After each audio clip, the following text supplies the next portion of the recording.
Hi guys. Hello. Hello. So we have with our leader of BBPB, our CSPI, Katrina.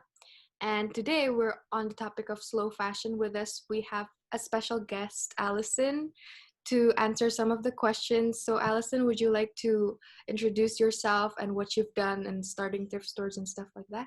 Okay, so my name is Allison. I'm 15 years old, and this year, or the end of last year actually, my friend and I started a thrift store with the aim of trying to reduce the amount of waste produced by fashion industries and selling our pre-loved items to do so. About Katrina, I've heard you've done some research on this for your essay in schools. Last year, I made a research essay regarding the fashion industry and sustainability, and I've learned so much from it. So yeah. So it's safe to say that both of you are really familiar with this topic, right? Well, some of our viewers and some of our listeners might be unfamiliar with the term slow fashion. So can you introduce us with this term, and let's start with Allison. Okay, so slow fashion is basically the movement that fosters changes within the fashion industry in order to minimize the amount of waste produced. It's basically like being eco-friendly with the how they produce their clothes and what they use in doing so. Do you have any information to tell us on when it first emerged? Okay, I'm not sure about this, but I know that recently people have been starting to be more aware of what clothes they put on. I think it's because the slow fashion movement is really making a big impact, especially during the 21st century. I think that people are starting to open their eyes more and be more aware of what they buy, what brands they buy from, because that's really important. I think I just want to add to what Allison is saying. It started people are getting more aware because they have firsthand see the impacts that a fashion company can bring. What are some really huge impacts that's happened because of fast fashion, right? Yeah. So I think we can give a example from the Citarum River, which is in Bandung. It is considered as the most polluted rivers in the whole world, and that is due to the textile chemicals from the facilities around that area, around Upper Citarum. So what those facilities does is that after they bleach the clothing and stuff like that, they would dump all of their textile waste into the river, and thus the river is considered to be one of the most acidic rivers in the world, and you can't even touch the waters in the river, otherwise your hands will get corroded. And so I think besides oil, the textile industries are one of the most it produces the most waste, and especially because it's clothes, everyone needs it, and it's something that you can't really live without. So that really makes a big impact on the environment as well, because they won't stop wearing clothes, or to be more eco-friendly and more ethical when they make their clothes. And it adds to the pollution because they actually burn tons of clothes once it's not used. Yeah, and a lot of it, obviously, some of it goes to charity and whatnot, but a lot of it is just wasted, and yeah, it just creates even more pollution, which is obviously not a good thing. Based on my research, I followed through those fashion companies that have the drop box old clothes, and they claimed that it will be recycled. Then it only shows that only 1% of the clothes that are being dropped off are being actually recycled into new garments, and the rest of them are actually just donated to charities. But then the ones that are donated to charities, they actually end up in landfill. Though that recycling program is not that effective. Do you think nowadays people dress to express their individuality, or do you think rather they conform to society and they follow what's on trend and what's happening right now instead of actually focusing on their individuality? Personally, as someone who's really into clothes and what I wear and fashion, I think that a lot of it has to do with individuality. I think it's how people primarily express themselves. The big reason why they let students come in free clothes, I think it's because they want the students to express themselves. But on the other hand, I do have friends they dress to kind of put up with society standards, which obviously like isn't a good thing.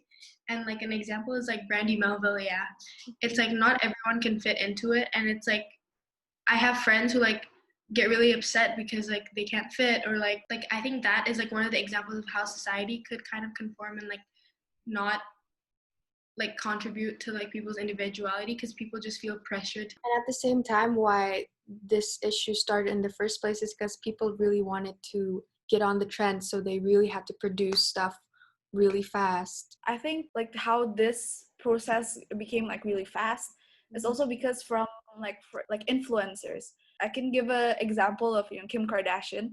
Like for example, like she posted a picture with this designer like clothes, and then like right on the next day, like the fast fashion industry, they started like producing like almost the same design and stuff like that and mass producing it. So then like that also like starts the whole fast fashion cycle. You started OTG, right? Yeah, with my friend. Alongside all these trends going on, alongside all these issues going on, what advice do you have for those who actually want to start a career in fashion? Like if you want to do a career in fashion, I'd say like just go for it, but I feel like you'd really have to start small, because even like with me, we didn't expect like OTG to become like this huge thing. Like we were just some girls like trying to sell our clothes, and like me and my friend Eden, like this is like not to sound like rude or anything, but like I think we were kind of the first people in like South Jakarta, Jaksel, to like kind of start a thrift store. Like I don't think people were aware. The people who did do thrift stores before us, who came before us, they were all like the ones that were super cheap. They didn't sell like brands from like outside Indo and stuff. So like I think is why like partially why we stood out so much, because even though like some of our like items are obviously more expensive because like they were more expensive to buy in the first place, it still kind of like sells out and it still works because we're still selling secondhand clothes. Like it's not like we're like buying stuff and then like we're trying to sell it for like a higher profit. Like that's totally like not it. For anyone who wants to start a career, I think just do it. But a tip is like make sure that like you're doing it sustainably and that you're doing it ethically, because the thing is like I've seen a lot of thrift stores like they use like plastic for their packaging and stuff, and then like you're doing a good deed, you know, by like doing like opening a thrift store, selling your pre-loved clothes, and then you're gonna use plastic. Like that defeats the whole purpose, crosses each other out. Like you should just be aware of what you use and make sure you have it all planned out before you start, because like that's definitely a mistake that we made. Like we've switched out our packaging so many times because like first we did like newspaper, and then we did like recycled plastic, and then now we're using biodegradable poly mailers. But like we didn't do our research from the start, so like we had to like switch around. People are being more aware of like where they purchase from, and I think if you're going to start a thrift store during this century, I think you should be more mindful of that too. Well, speaking on that sustainability and eco-friendly materials, do you have any advice or suggestions specifically on people who are willing to start a slow fashion movement? There's a lot that you can find that are actually like surprisingly there are a lot of options.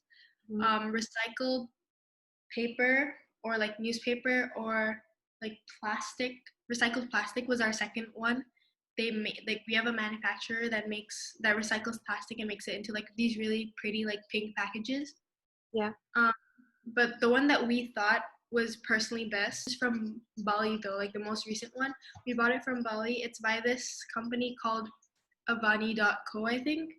And they're really big on like sustainability and like eco-friendliness. So we found them on social media and we reached out, and then we bought our packaging from there. And yeah, it's a little bit more pricey compared to like others. Like, you know, newspaper is probably free because like you reuse it. It's definitely like I'd say like 2 to 3 times more expensive than the recycled plastic, but it's like it's the best in terms of like what's the best for the environment. So that's what we kind of put our money into. Before you mentioned clothing stores like Brandy Melville, right? So my next question is, with the increase in demand of international environmentally friendly brands for thrift customers, how do you think those thrift stores can balance with local thrift stores? Because some people can't actually afford these. And okay, for me personally, I think we have a pretty big audience. Like we have people from like international schools who can only like speak English, you know, but we also have like Indos that are really like they can't spend more than like 100 thou on like a t-shirt, you know. A lot of that really depends on like what you put on, and like the prices also really divide, because for example Brandy Melville, like we have like the older Brandy Melville, those are probably more cheap because like they're out of trend. And like, yeah, that's why our prices really depend on like how rare the item is, and like the quality. Obviously, like if it's like washed out, then we'll sell it for like 100,000, you know. But I think that for our thrifted goods, we really have a big variety. Like we don't just sell like outer brands, we also sell like vintage pieces. I think that's kind of what separates us from like other stores, and I think that kind of divides the thrift stores, is kind of their content. I want to add, like, I think there has been a misconception of like international brands being trendier. And I feel like I want to break that misconception, because local brands, they also have like very trendy clothes. So Now I'm just asking for your opinion, because generally thrift stores are supposedly cheaper, right? But then the truth is international brands are actually more expensive than some people can afford. So what's your opinion on this? We've gotten a lot of like nasty comments of us being from people being like, this is so expensive, like it's so overpriced, like we can't afford this. And like I think that our prices are as affordable as possible, because when we first started out, we sold like everything, like all our brandy. Like I remember I had these really trendy like crop tops that I literally sold for like 100,000 each. At the beginning, the reason we grew so quickly was because we sold those items so fast. When we posted volumes, we were like on our phones, like calling each other for like literally like 5 hours, because like we would have to post and then we'd have to go through, and like it was just very hectic. Well, that was actually my last question for today. So if you guys have anything else to say at all, feel free to do so. Follow Our Thrifted Goods on Instagram. You know why it's called OTG? Because you're the OG. Oh my god. Oh, oh my god.